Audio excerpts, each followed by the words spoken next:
सर्वप्रथम अगर हम ध्यान की बात करें तो ध्यान का तात्पर्य है केंद्रित होना किसी एक वस्तु पर, किसी एक विचार पर, किसी एक व्यक्ति पर, किसी एक स्वप्न पर अथवा इस संसार का संचालन करने वाली उस परम सत्ता पर केंद्रित होना।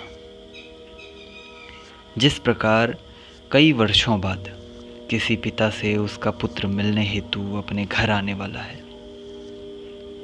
जिस प्रकार उस पिता का संपूर्ण ध्यान अपने पुत्र के आगमन की कल्पनाओं पर केंद्रित होता है।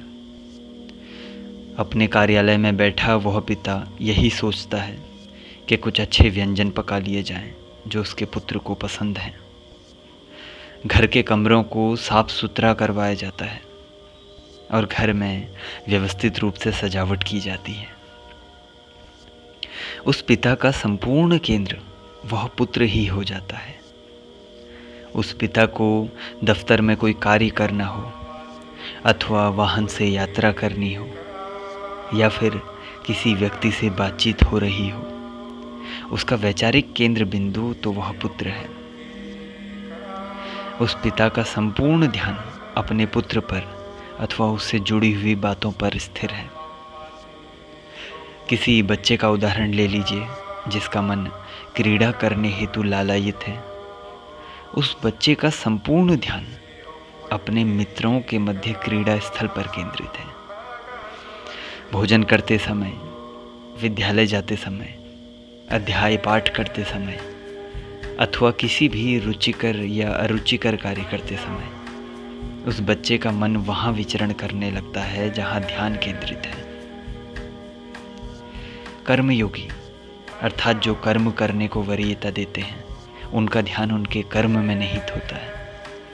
भक्ति योगी अर्थात जो ईश्वर की भक्ति करते हैं, उनका ध्यान उनके ईश्वर में निहित होता है। ध्यान का एक ही उद्देश्य होना चाहिए, अपने स्वरूप का बोध होना।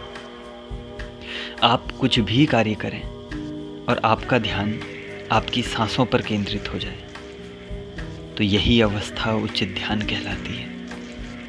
यह आवश्यक नहीं कि आप घने वन अथवा तंग गुफाओं में संसार से विरक्ति पाकर चले जाएं और वहां ध्यान साधना करें।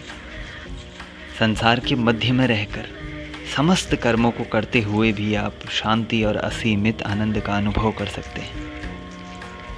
आप खाना बना रहे हैं, खा रहे हैं, चल रहे हैं या बोल रहे हैं, अगर अभ्यास करते करते आपका ध्यान शरीर में प्रवेश करती प्राणवायु पर केंद्रित होने लगा है तो समझिए कि अब आप अंतरात्मा द्वारा उस दिव्य प्रकाश की ऊर्जा का अनुभव अवश्य कर पाएंगे। नमस्कार।